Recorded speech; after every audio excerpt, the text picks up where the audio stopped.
Here's how you know that Republicans are in a complete panic over the budget bill that is right now being considered in the Senate. A budget bill that will gut health care for 13.7 million Americans and food assistance to the tune of $300 billion. Now, initially, Senator Josh Hawley came out and said this. We're not talking here about just work requirements. The House goes much further than that. This is real Medicaid benefit cuts. I can't support that. No Republican should support that. We're the party of the working class, Manu. We need to act like it. Some pretty strong words there about a bill that has since passed the House since he made that comment on May 14th, with no other changes since Hawley criticized it. And yet now, here's evidence of the new talking point being trotted out on the right. Hawley tweeted, quote, "Just had a great talk with President Trump about the big, beautiful bill. He said again, no Medicaid benefit cuts." So let me get this straight.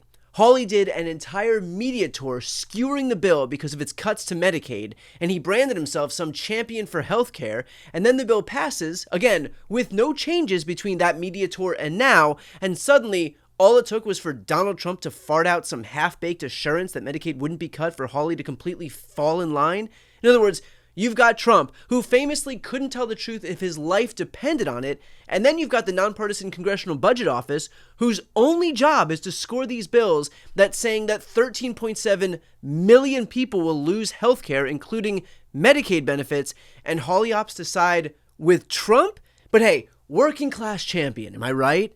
Here's what actually happened. Hawley wants his cake and to eat it too. He wants to be able to frame himself as some populist champion, do the cable rounds, build his brand as a protector of Medicaid, write a little New York Times op-ed demanding no cuts to Medicaid, but then also wants to be a good little foot soldier for Daddy Trump. And Trump wants his big, beautiful bill, which means he expects his minions, of which Josh Hawley is a part, to fall in line and vote for it.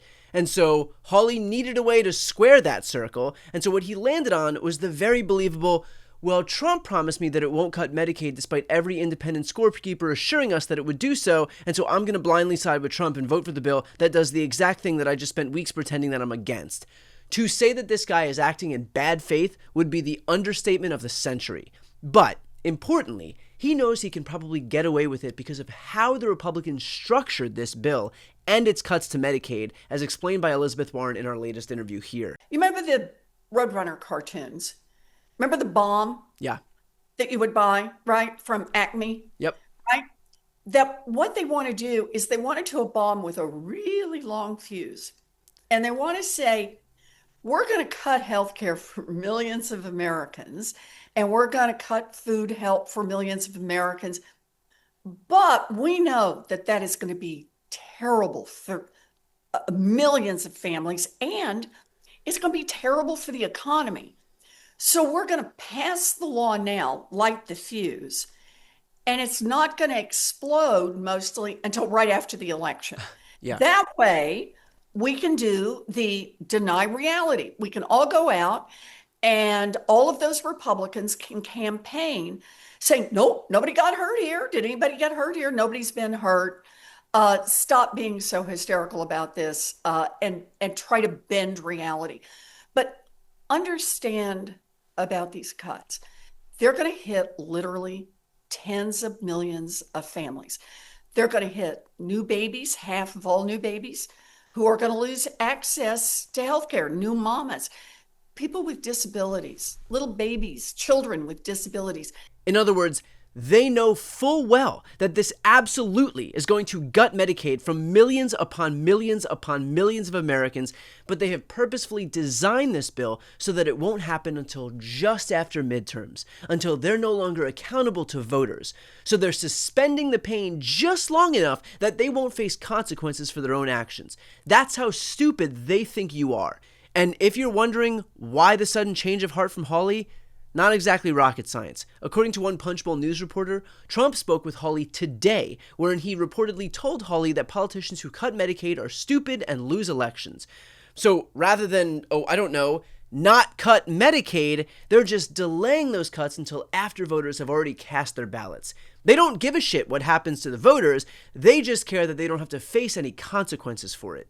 And the fact that Trump has issued his marching orders isn't just evidence with Hawley. Here's Russ Vought, Project 2025 author and Trump's OMB director, parroting this same bullshit line. The other reason why we're seeing some pushback is because of the Medicaid cuts that were passed by the by the House and that are going to go into the Senate.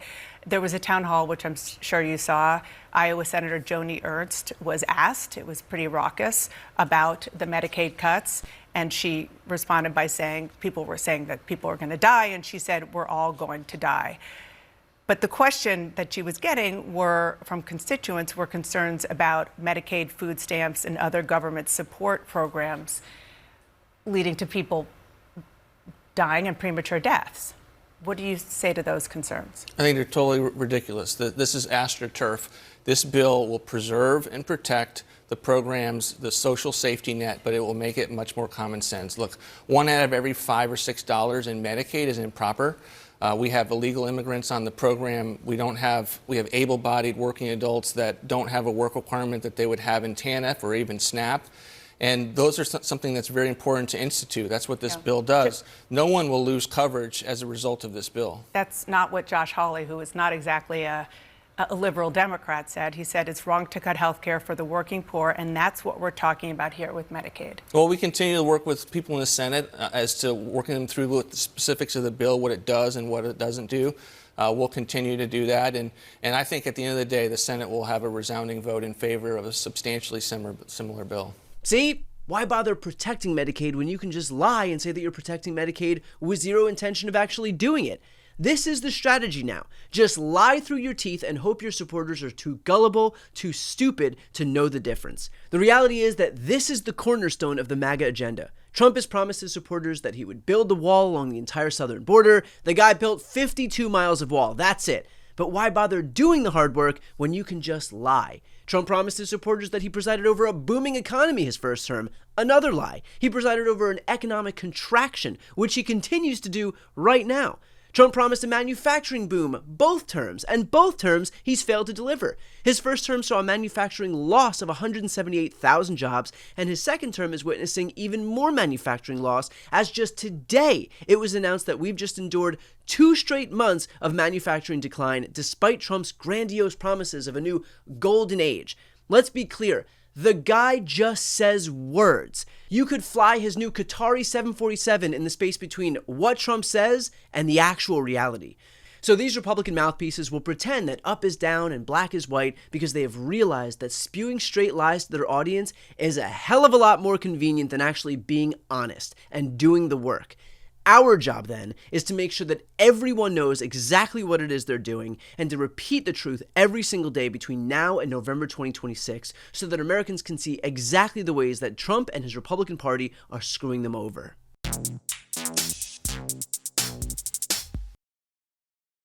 Before you go, if you enjoyed this content and you want to see more and support independent media, please subscribe to this channel. The subscribe button will be right here on the screen. But second, the reality is that we are now in a political environment where this administration can lean on any of the social media platforms to suppress certain voices if they don't like critical coverage. That means my longevity here is in the hands of a few tech billionaires who are already making it clear that they are willing to cater to this administration. To that end, signing up for my newsletter is a way for me to reach you directly if that ever becomes necessary. I'll put the link right here on the screen as well, so please sign up. It's free, but there's also an option to do a paid subscription if you'd like to support me and my team. I really appreciate it. Thanks so much for watching.